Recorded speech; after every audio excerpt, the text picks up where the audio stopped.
Hi, welcome to Saturday special of Dr. Lamba's Awakening. We are bombarded with quacks, doctors, politicians talking about the diverse treatments of coronavirus. And the recent talk about hydroxychloroquine has created quite a noise and a lot of confusion. The noise is it really useful, especially when President Trump requested Prime Minister Modi to send the requisite amount so that the people in United States could be treated. And Prime Minister Modi responded very favorably by sending a huge consignment not only to America but to other countries as well. This was on March 19 that the Trump administration announced that chloroquine and hydrochloroquine, among other drugs, were being approved by FDA. And these were supposed to be a potential treatment for this viral illness. There were doctors who say, no, it's not beneficial. This drug was manufactured as a response to the second what one needs to combat malaria. But let's know the history and what is it. Hydroxychloroquine is sold under a brand name called Palinquine and is closely related to chloroquine. In 1950s, when I was a young kid, this was a medicine which was given for a spectrum of diseases, including systematic lupus, rheumatoid arthritis, Sjogren's syndrome, Lyme disease, and of course, viral malaria that used to afflict India and other parts of the world. How does it work? It is understood that the drug works on the molecular level to disrupt the critical cells and they are inactivated by the body's immune response. Since the natural human response is responsible inflammation of the general disease symptoms like pain, fever, aching, the autoimmune process works to curtail the systematic disease as rheumatoid arthritis or malaria. Are there side effects? Yes, of course there are. Hydrochloroquine can be effective because it is effective by aiding and also suppressing autoimmune system. But it has numerous side effects, including but not limited to headache, loss of appetite, nausea, vomiting, skin rash, and most important, blindness. Retinal toxicity is there. And then why is it? But then again the question comes, why is it that after 50 years or 60 years, people have again started talking of hydroxychloroquine? If you know the history, it's an oral prescription drug. And as I said earlier, originally it was only for malaria. Later on, it was used for other diseases, as I said, for RA. And it has been used since 1940. What had actually happened was that the troops of the Allies and the Axis power were fighting in South Africa, South Pacific, East Asia, Burma and other areas. There are a lot of mosquitoes and a combination of the tropical climate and unsanitary conditions led the soldiers from both camps inflicted with host of diseases, the most challenging being malaria.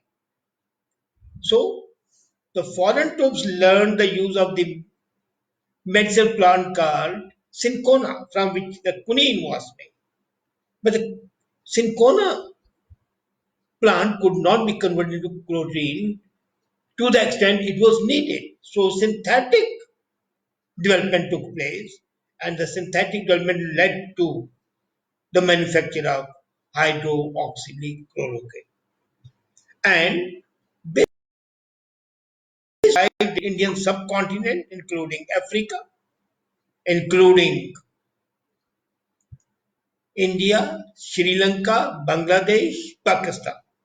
In 1942, the Dutch were defeated by the Japanese, and the Allies found access to the Sincona plant of the West Indies, and the production stopped.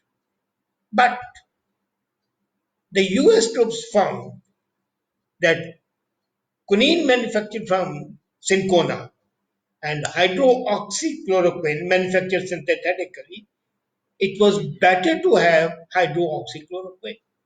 So it was then started being produced in Guatemala, Mexico, Peru, Bolivia, Ecuador, and El Salvador. In 1950s, the US chemists said that this is going to be harmful because it can lead to lot many diseases. So it was banned in whole of Europe. It was banned in North America, but it was continued to be used in India. And you'll be amazed to know that while medicines are banned in those countries, they keep on using them in India. I remember metformin used to be a standard drug for diarrhea. It was banned all over Europe. It was banned all over North America, but it was always available in India. So 1944 to 1945 it was used. And then there is a public sector undertaking in India, Bengal Chemicals. It was established in 1901. And this 119-year-old manufacturing unit is the sole manufacturing unit today manufacturing hydroxychloroquine in India. And of course, there is another unit producing it in Pakistan. Now, this unit, Bengal Chemicals, was founded by Dr. B.C. Roy, who was later on the Chief Minister of West Bengal. There are a lot of confusion. People say that it was an Indian Dr. Basu who invented it. No.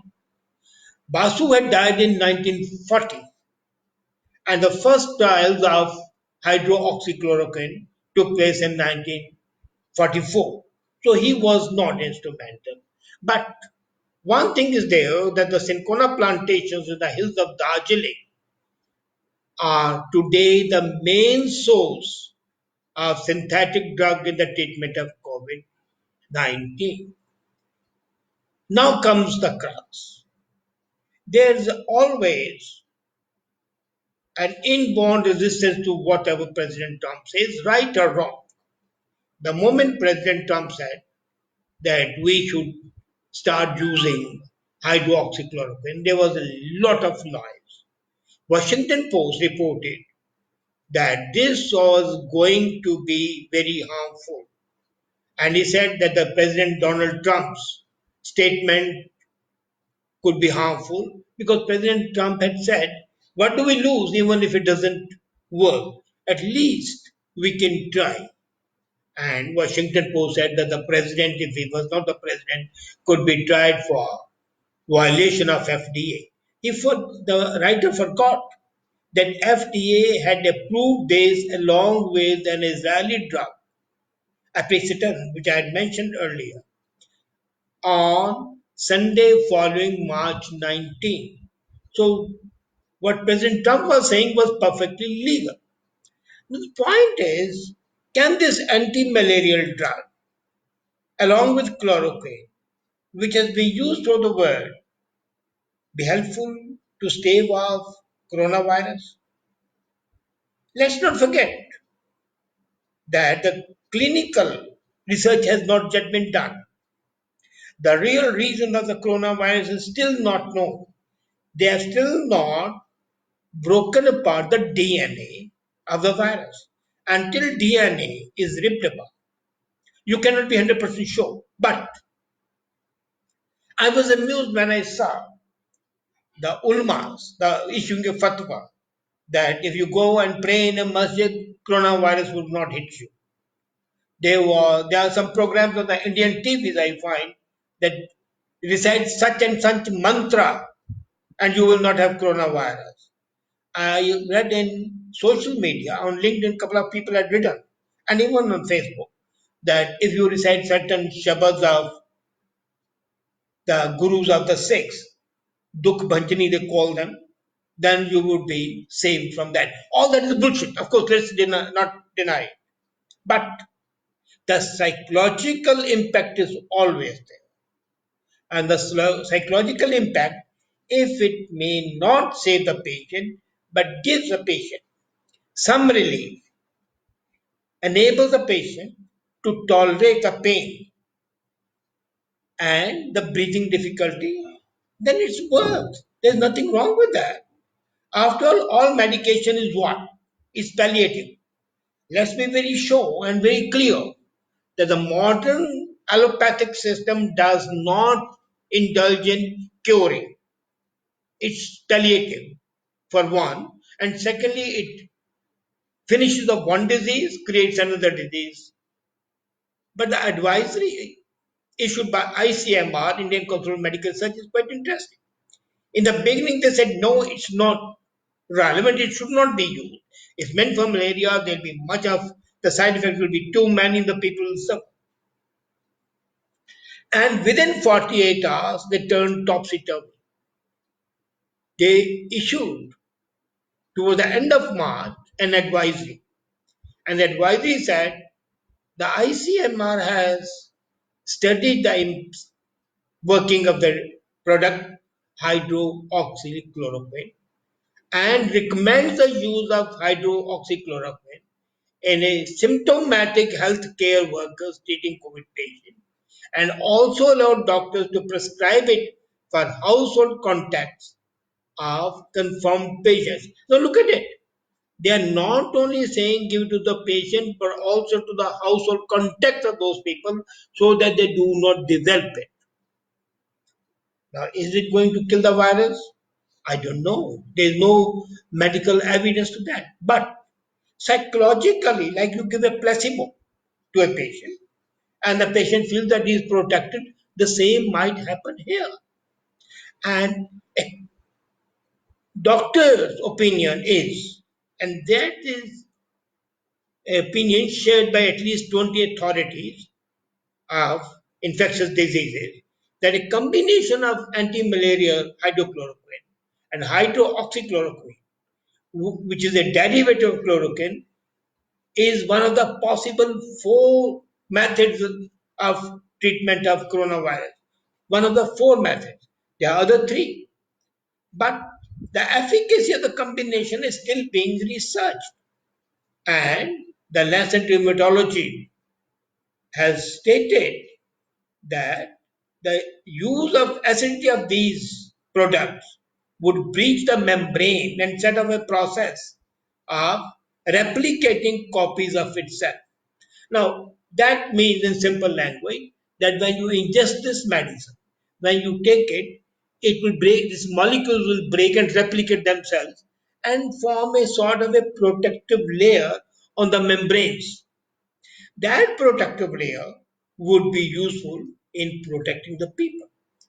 WHO, of course, has to say, as usual, there is insufficient data to assess the efficacy of these medicines because WHO would always go against what President Trump says. But then let's forget it. Now let's see what's the national protocol on the use of hydroxychloroquine on COVID-19 treatment. As I said, ICMR has already recommended hydroxychloroquine for very specific cases. It can be used as a preventive medicine for healthcare workers. Now imagine if you can use it as a preventive medicine, why not a curative medicine? It may not absolutely cure, but it shall reduce the intensity of the pain and the misery. And when this was reported, the Indian media itself was in uproar, and it was said that there's no evidence available for efficacy. It was reported in the Indian Express a couple of days back, and I happened to read it. Now, what are the concerns? The major concern is that Its efficacy as a cure and prevention is not established. There's no doubt about it. It's not established. And as AIMS director, Dr. Guleria, said in a TV interview, there's not a treatment for everyone. So doctor has to decide whether it's useful for you or not. Now, if you take the medication as an OTC, over the counter, then it's definitely harmful. But if a doctor recommends it, I know that doctors may be sometimes careless, but mostly they're careful. If they discuss the medication with you, as my doctor discusses everything, and when he prescribes the medicine, I and my wife spend at least 50 minutes discussing the efficacy and the possible side effects and the contraindications. So it's up to you to do it. And when I saw the National Drug Safety Agency of France, they released that 43 patients who were given this drug reported heart incidents linked to the drug. And as I already said, it does cause heart trouble, arrhythmia, it does cause blindness, so side effects are there. But 43 patients suddenly developing heart trouble is something which is of a concern. Mayo Clinic cardiologists have said that there is a great potential harm which can result in cardiac death. And they say the possibility of cardiac death is as high as 40% in some cases. So the doctors have to be very careful. So if we look at the universal studies, it is a palliative, it's not a cure, it's one of the possibilities, four possibilities. It has a lot of side effects, as all medication has. All medication. Let's not doubt that. I mean, say allopathic medication, each one has a side effect, so has it. But to oppose it simply because President Trump said, let's try, and President never said prescribe it, he left it to the doctors. The most important is the New York University study. It has made two observations. It says that in 30% of the cases, it was useful. In 11% of the cases, it was a high risk of arrhythmia, heart trouble, and in the others, it was only headache and rash. So, considering that, I think we should leave to the doctors their good sense whether we use it or not. But my definite advice to you would be don't use it by yourself. Don't be a self doctor and don't let your neighbor and your relations dictate to you, you take this. That's a habit of the people. Once you fall sick, everybody who visits you will prescribe a medicine for you. Don't listen to them. I know you can't kick them out, but kick out their ideas and go with the doctor's advice. The possibility is it might be useful, if not as a medication, as a placebo. But you are no judge of that, nor is anybody else, because there are no definitive results. And as New York University says, 11% chances are there, so you take your chance. 11% is not a bad chance as far as the life is concerned. Think about it. Thank you.